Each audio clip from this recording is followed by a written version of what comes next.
Rádio Rio de Janeiro, a emissora da Fraternidade, passa a apresentar Luz na Penumbra, programa que leva ao seu coração a mensagem da doutrina espírita.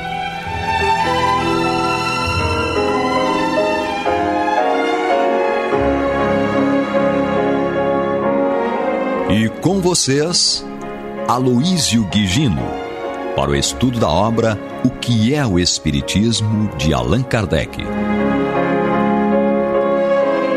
Nosso abraço aos amigos ouvintes da Rádio Rio de Janeiro, emissora da Fraternidade.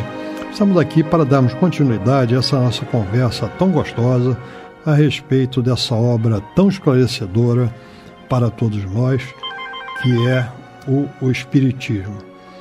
Então, nós vamos dando prosseguimento a esse nosso estudo, essa nossa conversa.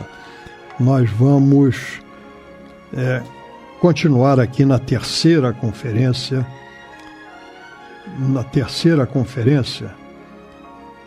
que é a conversa entre Kardec e o religioso, que aqui é denominado como o padre. Então, nós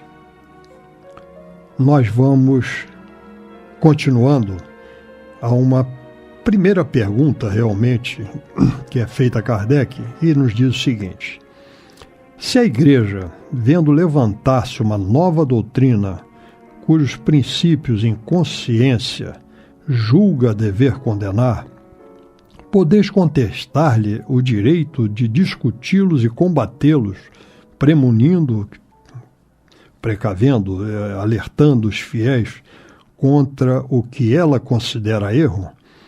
Então, aqui esta pergunta vem na sequência de uma colocação que nós fizemos no nosso último encontro, que fechou o pensamento do posicionamento de Kardec com relação a esta conversa, com relação a esses esclarecimentos que aqui são feitos.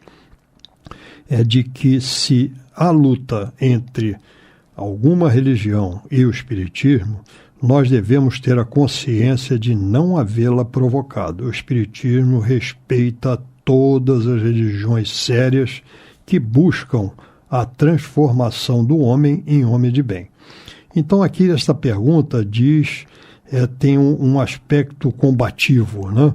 Porque aqueles que não pensam como eu devem ser contestados, devem ser combatidos, deve ser feito um trabalho de alerta aos fiéis da minha seita, da minha religião, contra aquilo que não está de acordo com o que eu penso. Esta é, na realidade, o conteúdo, o teor desta pergunta que é feita. E Allan Kardec, então, em cima disto, argumenta da seguinte forma: de modo algum podemos contestar esse direito, que também reclamamos para nós outros. Se ela se houvesse encerrado nos limites da discussão, não haveria de melhor.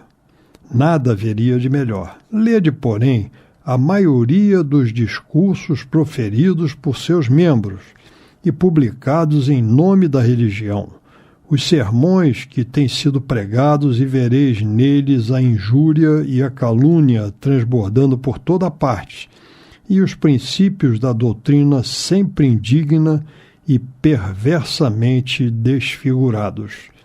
Então, esse ponto aqui é muito interessante a gente comentar alguma coisa, porque através dos tempos nós verificamos essa atitude de combater aquilo que não está de acordo com o que nós pensamos como sendo algo que deve ser destruído. E nós verificamos isso na Inquisição, nas cruzadas, certo? No pensamento de outras épocas que buscavam impor de uma forma muito agressiva, muitas vezes cruel, violenta, certo? O pensamento de uns com relação ao outro. Então nós vemos que estamos aí jogando por terra a nossa liberdade de pensar, que é algo que nós trazemos conosco e que deve ser respeitado por todos nós. Então, quando nós não temos argumentos, muitas vezes, para derrubar aqueles que não pensam como nós criamos alguma coisa, muitas vezes injúrias, como diz Kardec, calúnias, nós mudamos aquilo que está sendo adotado por outra religião para que seja visto como algo que até nos agrida, certo?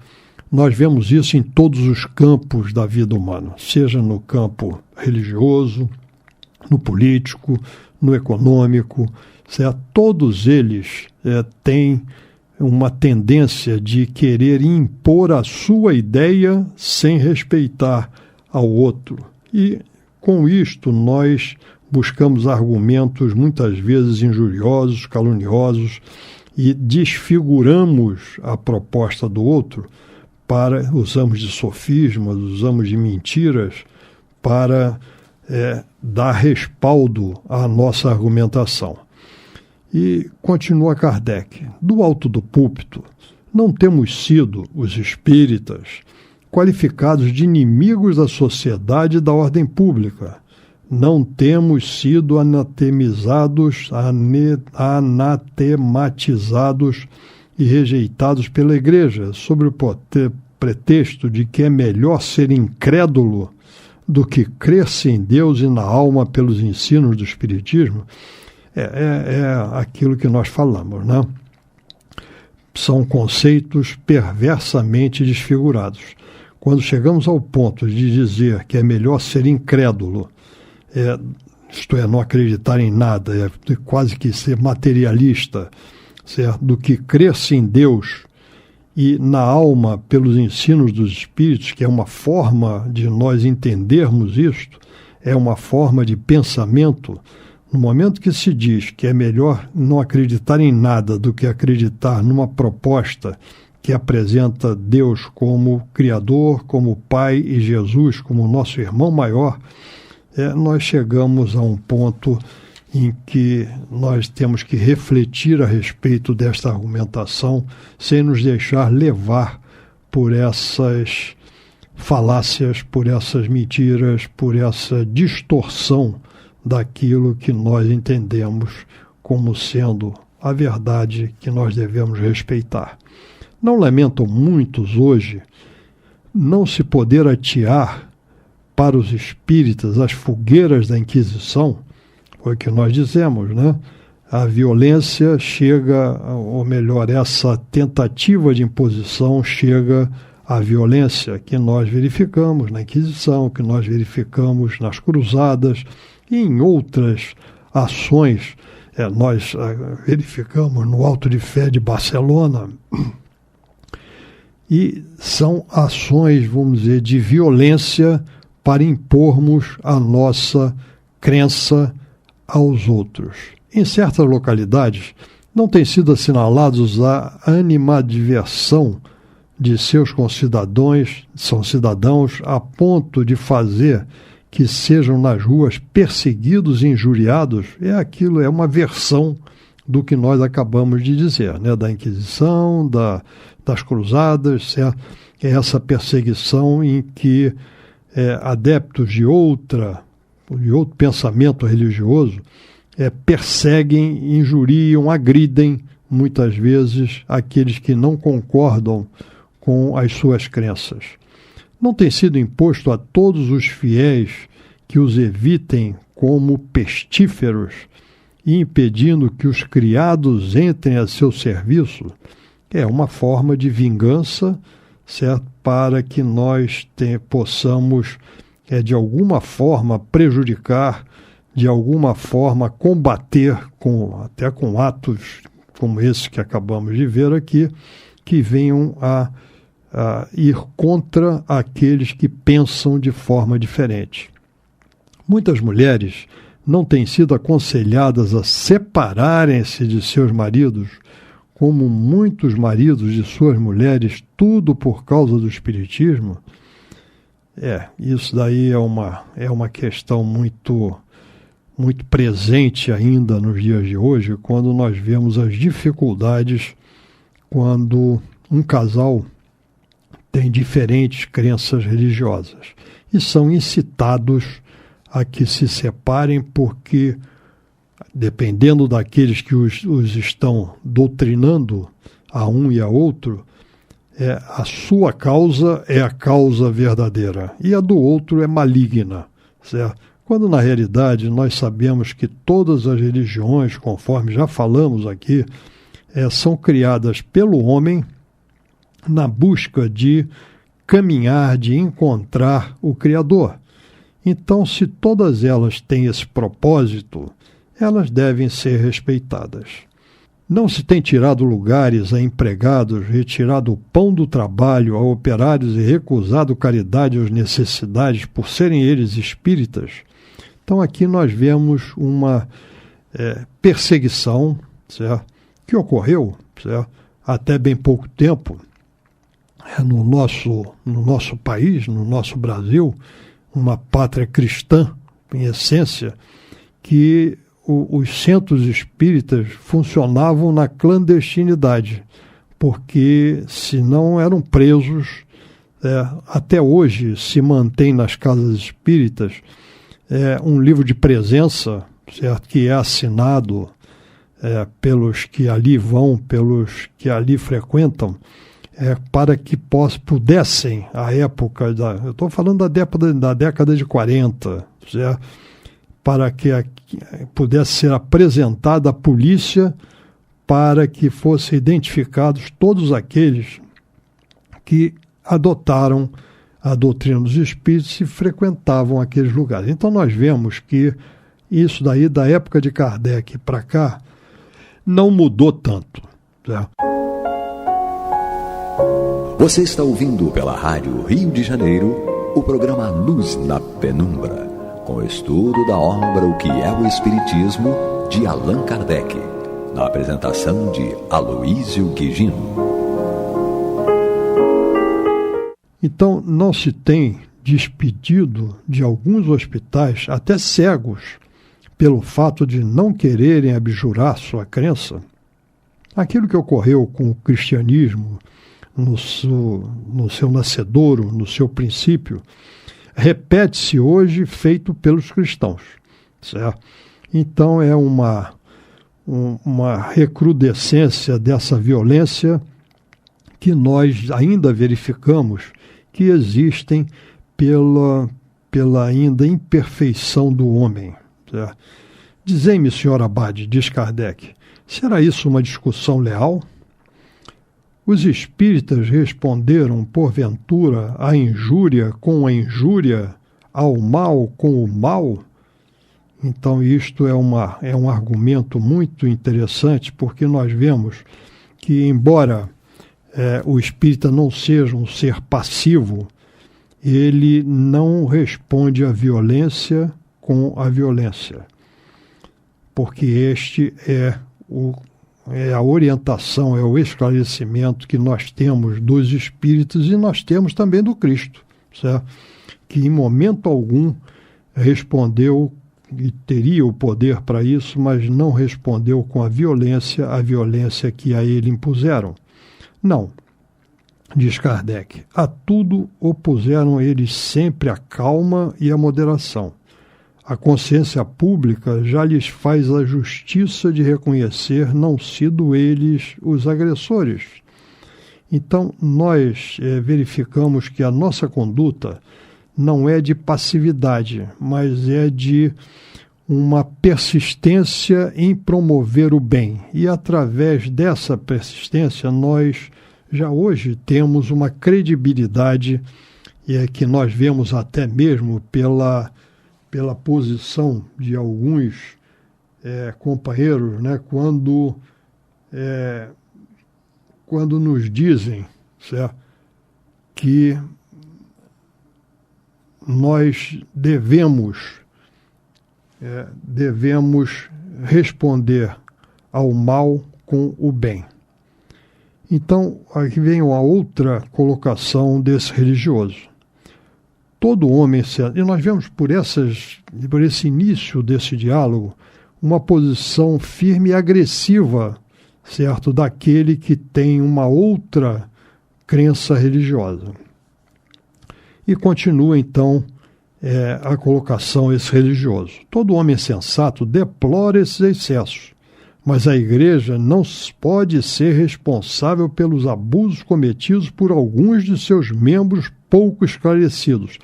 Então aqui ele já coloca uma acusação até para aqueles que combatem outras crenças religiosas, né? São seus membros menos esclarecidos. E Kardec responde: convenho, mas entrarão na classe dos pouco esclarecidos os príncipes da Igreja?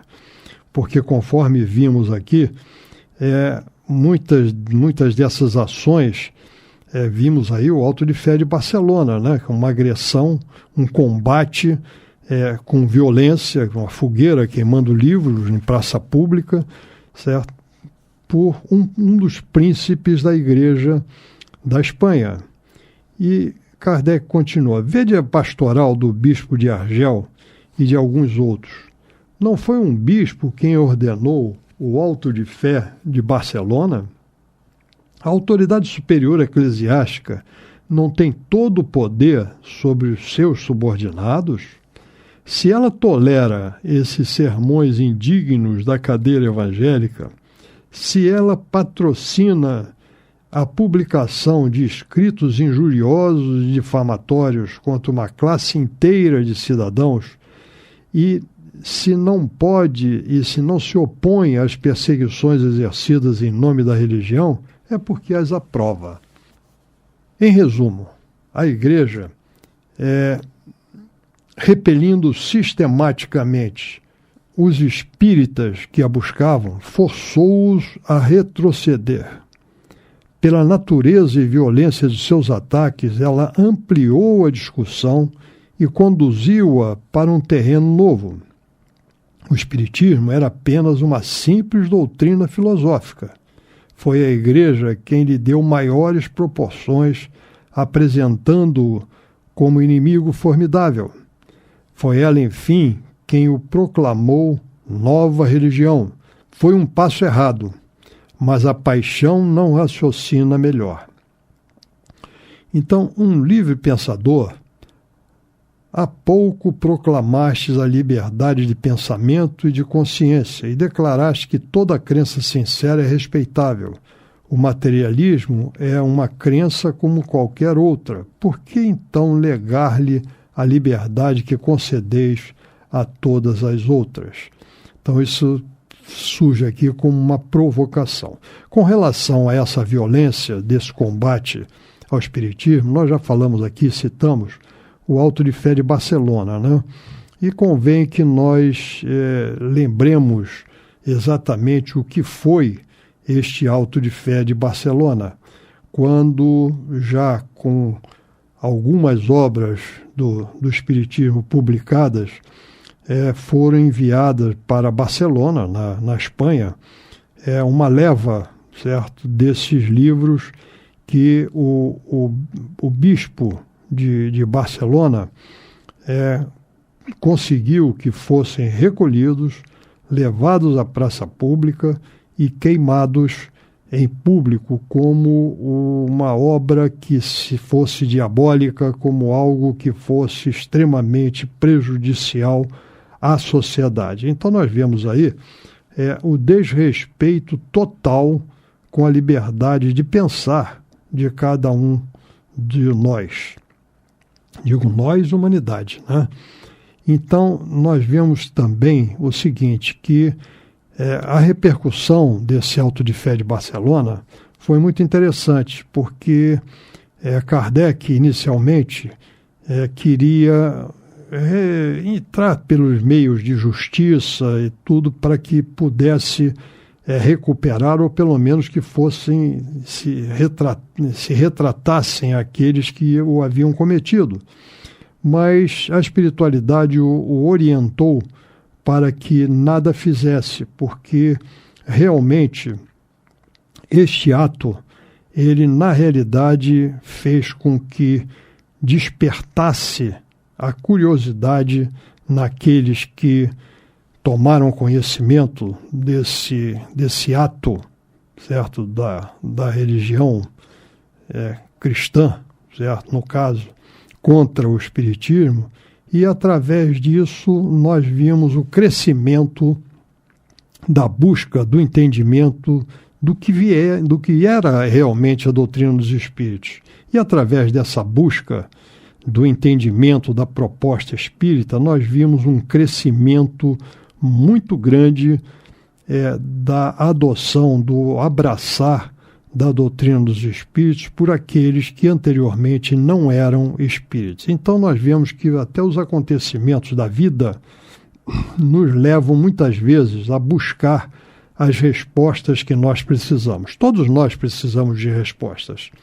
E nós, muitas das vezes, encontramos na doutrina dos espíritos aquilo que realmente nós precisamos para podermos enfrentar conscientemente essas nossas dificuldades e podermos encontrar as forças que precisamos na nossa caminhada.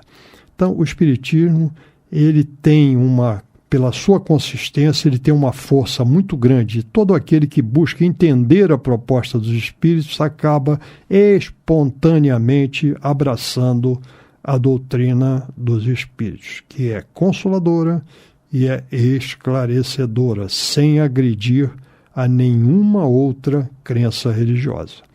Então, meus amigos, vamos interrompendo por aqui a nossa conversa, já marcando um encontro na próxima semana, quando voltaremos a dar continuidade a esse nosso estudo.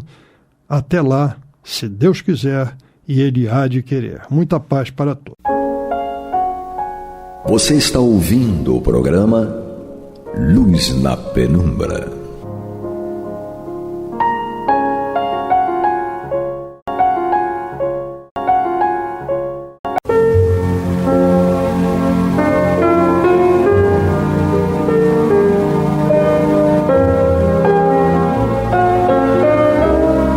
A Rádio Rio de Janeiro está levando ao seu lar e ao seu coração a mensagem consoladora da doutrina espírita, através do programa Luz na Penumbra.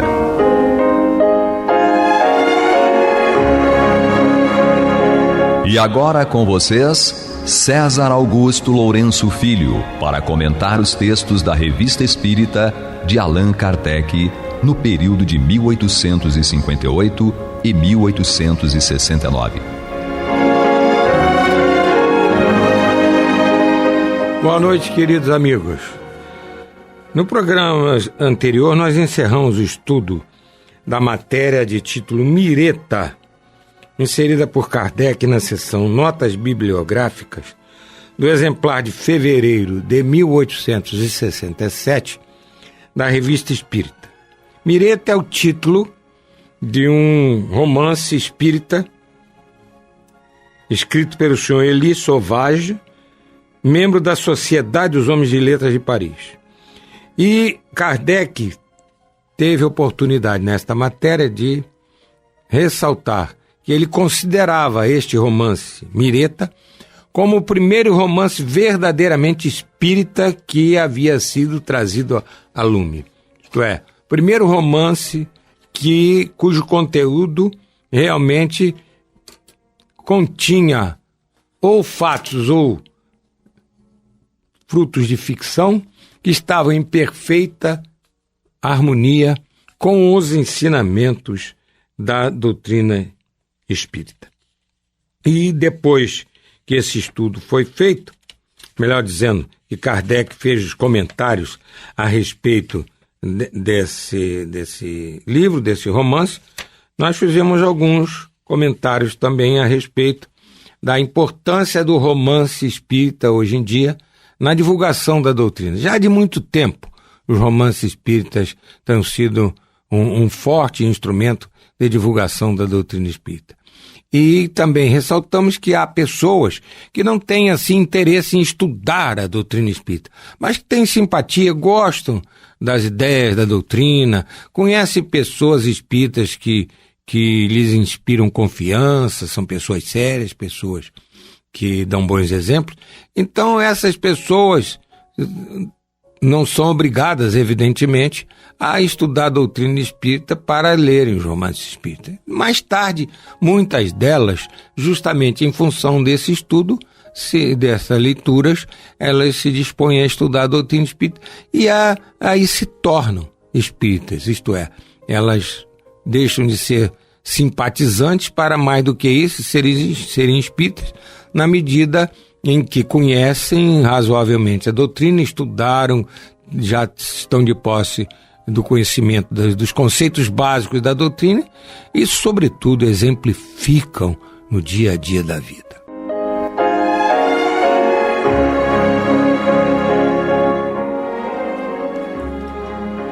No programa de hoje nós vamos continuar com uma matéria ligada à literatura, ou melhor, à entrada do espiritismo na literatura, porque Kardec usou essa expressão que o livro do Mireta, do senhor Elie Sauvage, ele era uma entrada da doutrina espírita na literatura. Então, com isso, nós ressaltamos esse fato. E agora, nós vamos ainda no âmbito das artes, nós vamos nos ocupar de uma matéria inserida por Kardec logo depois de Mireta. Não foi por acaso, deve ter sido de propósito. A matéria, ainda na Revista Espírita de fevereiro de 1867, ela tem por título Ecos Poéticos de Além-Túmulo. Foi inserida então por Kardec na seção Notas Bibliográficas.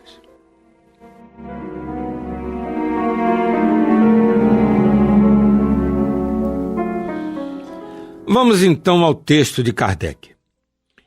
Coletânea de poesias mediúnicas pelo Sr. Vavasseur, precedida de um estudo sobre a poesia mediúnica pelo Sr. Allan Kardec.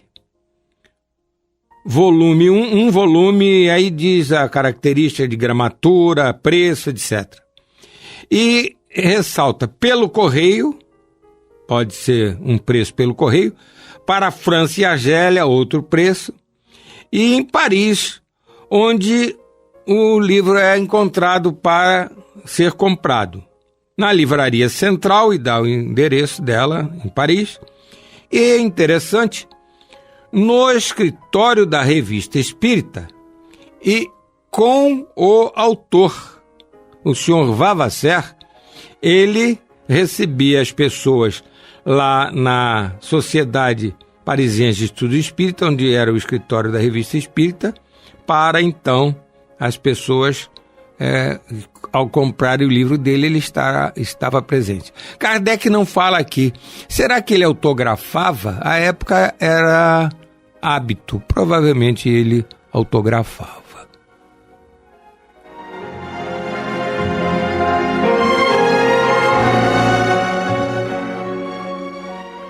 Então, queridos irmãos, é uma coletânea de poesias mediúnicas pelo senhor Vavasseur, que aqueles que têm acompanhado o programa se lembram que ele era um dos principais médiuns das sessões mediúnicas justamente da Sociedade Parisiense de Estudos Espíritas.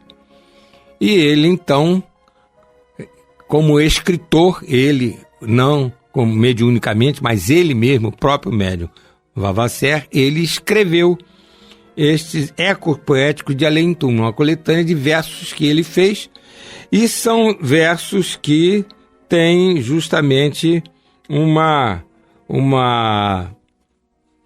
característica. São versos, evidentemente, espíritas. Mas vamos ver onde é que Kardec fala isso com mais clareza.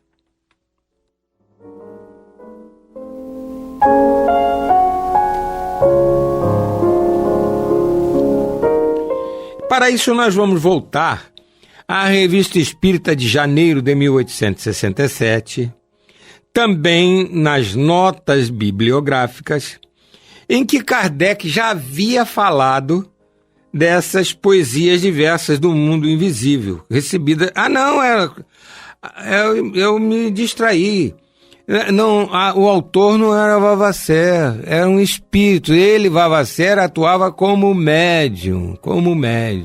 Nós poderíamos regravar, mas vamos deixar assim. Nós nos enganamos lá ao ler a matéria e dissemos que o Vavasseur que era o autor, como encarnado, mas não. Eram poesias mediúnicas. Isso vai ser muito importante para o continuar do estudo de hoje. Então, em janeiro de 1867, Kardec fala nessa coletânea. Nós vamos então ler rapidamente aqui o que ele diz a respeito. Esta coletânea, que no último número anunciamos como estando no prelo, isto é, em impressão, o parente foi nosso, aparecerá na primeira quinzena de janeiro, quer dizer, janeiro de 1867, porque foi em dezembro que ele disse que estava no prelo. O valor das poesias obtidas como médium, quer em vigília, quer em sonambulismo espontâneo, obtido pelo senhor Vavasseur. E nós fizemos um estudo aqui, um programa em que esse sonambulismo espontâneo do senhor Vavasseur foi o objeto da matéria. Então, Kardec diz: limitar-nos-emos, pois, a dizer que ao mérito da versificação, elas aliam de refletir, sob a graciosa forma poética, as consoladoras verdades da doutrina, e que a esse título terão um lugar de honra em toda a biblioteca espírita. Kardec falando isso. Julgamos acrescentar-lhes uma introdução, ou melhor, uma instrução sobre a poesia mediúnica em geral, destinada a responder a certas objeções da crítica sobre esse gênero de produções. Então, Kardec não só ele considerou de primeira qualidade essa coletânea de poesias mediúnicas recebidas pelo médium Vavasseur, lá da seção mediúnica que ele, Kardec, dirigia na Sociedade Parisiense de Estudos Espíritas, como ele chega ao ponto de dizer que estas poesias, ou seja, essas poesias compostas pela coletânea, que compõe a coletânea do mundo invisível, que o senhor Vavasseur médium recebeu, Kardec reforça, terão um lugar de honra em toda a biblioteca espírita. E mais do que isso, Kardec fez uma introdução ao livro que seria publicado. Uma introdução justamente sobre a poesia mediúnica, para combater as críticas que eram apresentadas então.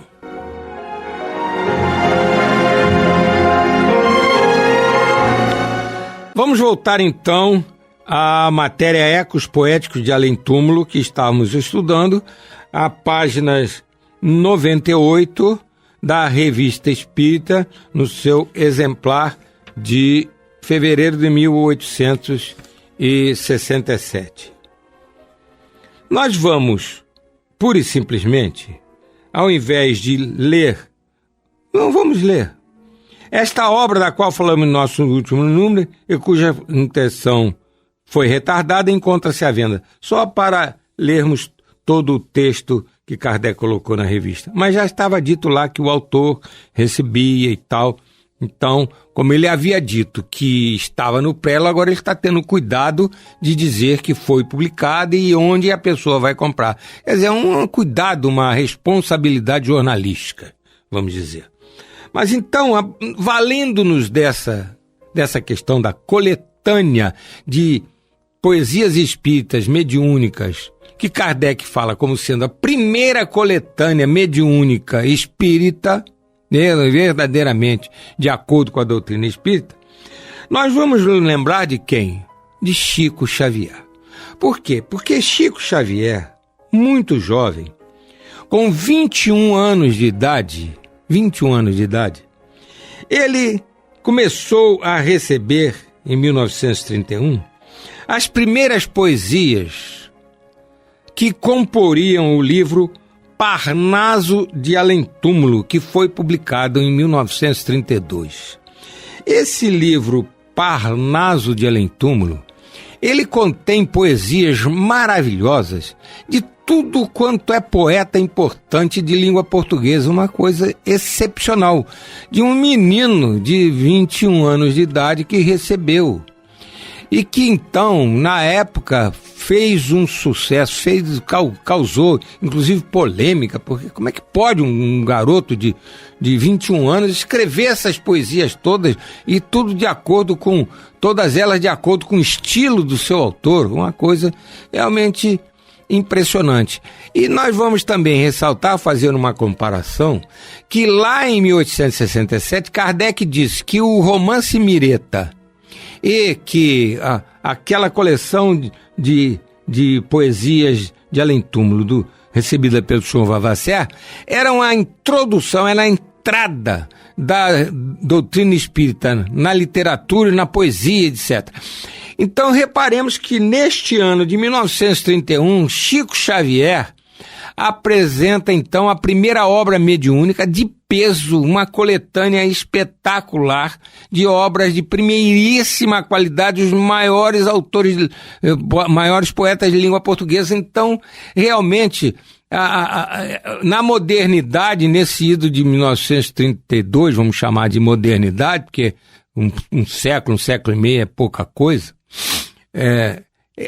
o Espiritismo voltou a aparecer na literatura e na poesia de forma muito forte, porque o próprio Chico depois passou a receber uma porção de livros. A literatura espírita devida à produção mediúnica de Chico Xavier através de inúmeros autores é uma obra portentosa. Então, a literatura espírita produzida por Chico Xavier e a poesia espírita produzida por Chico Xavier através da sua mediunidade realmente garantiram um lugar até de destaque na literatura no mundo inteiro. E não podemos deixar de ressaltar que agora com a internet, então, nem se fala. Você está ouvindo pela Rádio Rio de Janeiro o programa Luz na Penumbra, com estudo da Revista Espírita, na apresentação de César Augusto Lourenço Filho. E já que falamos, queridos irmãos, nesse impacto do Parnaso de Além-Túmulo, obra publicada pela Federação Espírita Brasileira, nós vamos lembrar aqui o seguinte, que quando Chico recebeu as mensagens do Espírito, que se identificou como Humberto de Campos, e escreveu alguns contos, e assinou-se Humberto de Campos, o que aconteceu? Aconteceu uma polêmica incrível. A família de Humberto de Campos entrou na justiça contra o Chico. Entrou na justiça que aquilo era uma fraude, etc. E tal. Bom, então, o que aconteceu? O Chico foi defendido justamente pela editora Federação Espírita Brasileira, e que até depois que o processo acabou, publicou um livro, o Espiritismo perante os Tribunais, de Miguel Timpone, o autor do livro, e que foi quem defendeu o Chico. Então, o que aconteceu? Ficou demonstrado que realmente aquilo era Humberto de Campos puro. Os maiores conhecedores de Humberto de Campos foram chamados a se manifestar e disseram que realmente era Humberto de Campos que estava ali falando. E para fechar, digamos, com chave de ouro a defesa de Chico Xavier, a mãe de Humberto de Campos, ainda encarnada, a mãe escreveu um livro, uma carta ao Chico, melhor dizendo, e encaminhou com uma foto, com dedicatória a ele, inclusive agradecendo por ele ter até, de certo modo, demonstrado a imortalidade do espírito que havia sido filho dela.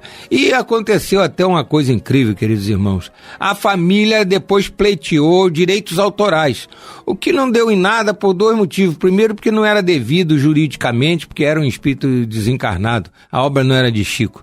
E segundo, porque Chico não ganhou um tostão com a obra, absolutamente nada. Daí por diante, o espírito Humberto de Campos, para evitar confusões, ele passou a se assinar Irmão X. Então, aquela pessoa que não conhece essa história passou a conhecer. Quando comprar um livro espírita, o autor está, a psicografia Chico Xavier, pelo espírito Humberto de Campos, e depois um livro espírita, psicografia Chico Xavier, autor Irmão X, é exatamente o mesmo espírito. O espírito que, na sua última reencarnação, ele animou a personalidade, ele usou o corpo que nós chamávamos de Humberto de Campos. Grande escritor.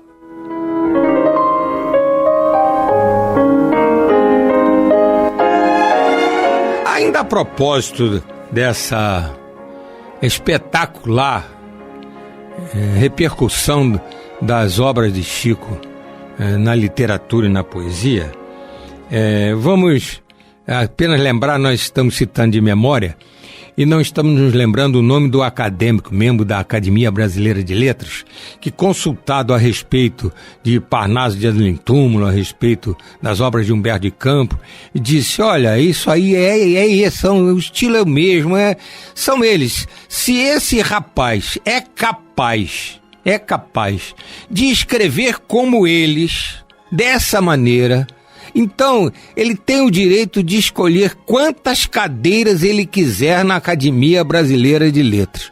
Foi a observação que esse acadêmico falou.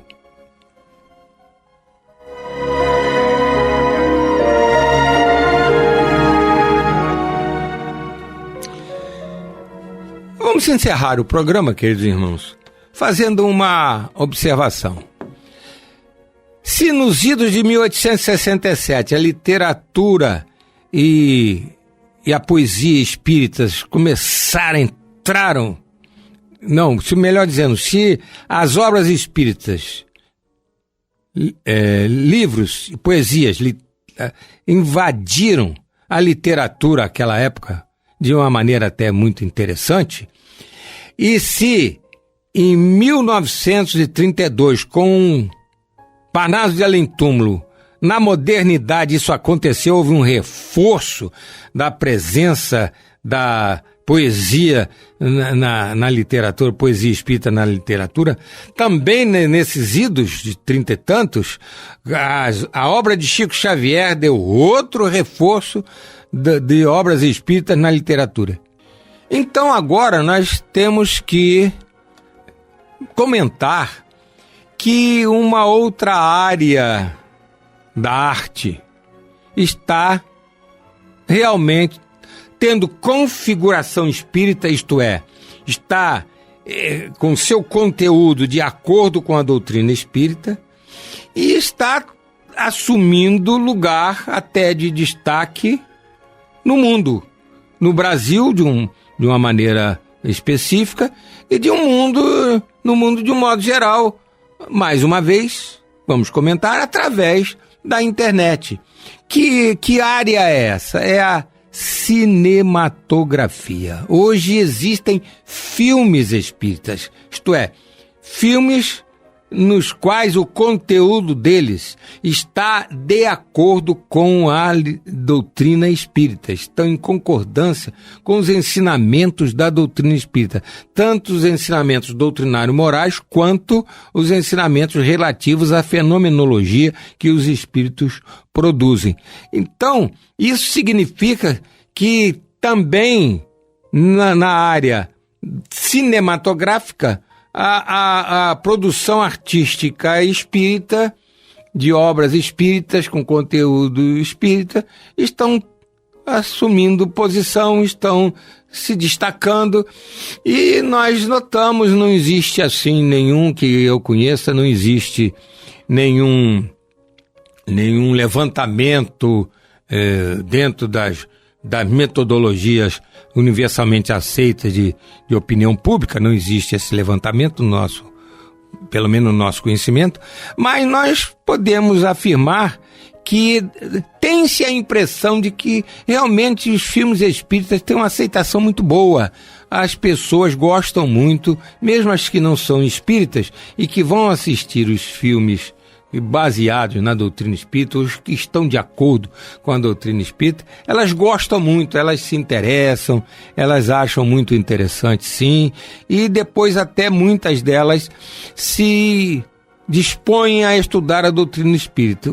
Vale dizer, os livros, tanto de textos quanto de literatura, romances, ensaios, como agora filmes, são instrumentos de divulgação da doutrina e que levam a pessoas espíritas e não espíritas aquilo que a doutrina nos ensina, no sentido de nós fazermos a nossa reforma íntima. Vamos repetir sempre aqui nesse nosso programa. Reconhece o verdadeiro espírita pela sua transformação moral, pelos esforços que emprega no sentido de domar as suas inclinações mais. Então, os romances espíritas, as poesias espíritas, os filmes espíritas incentivam a pessoa a realmente estudar um pouco de doutrina espírita. Se estuda um pouco, se entusiasma, daí a pouco está estudando muito e mais adiante estará verdadeiramente nesse esforço de aprendizado e progresso espiritual, estará nesse esforço de se tornar melhor, de se dedicar ao bem, de ter fraternidade com os seus semelhantes.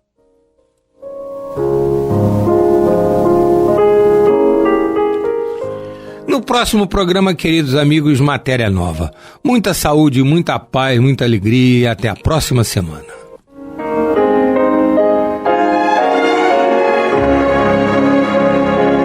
E vamos ouvir agora a prece de encerramento de nosso programa, na voz de Geraldo de Aquino.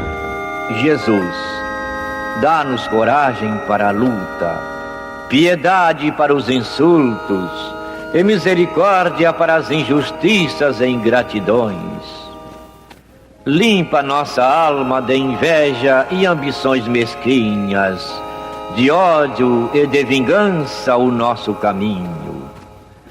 E que dentro em pouco, ao recolher-nos de novo ao calor do nosso leito, para que o sono nos dê a paz e o esquecimento das tristezas humanas, possamos sentir, Senhor, no mais íntimo de nosso ser, a doçura indefinível do Teu amor e a grandeza incomparável da Tua divina presença. Que assim seja.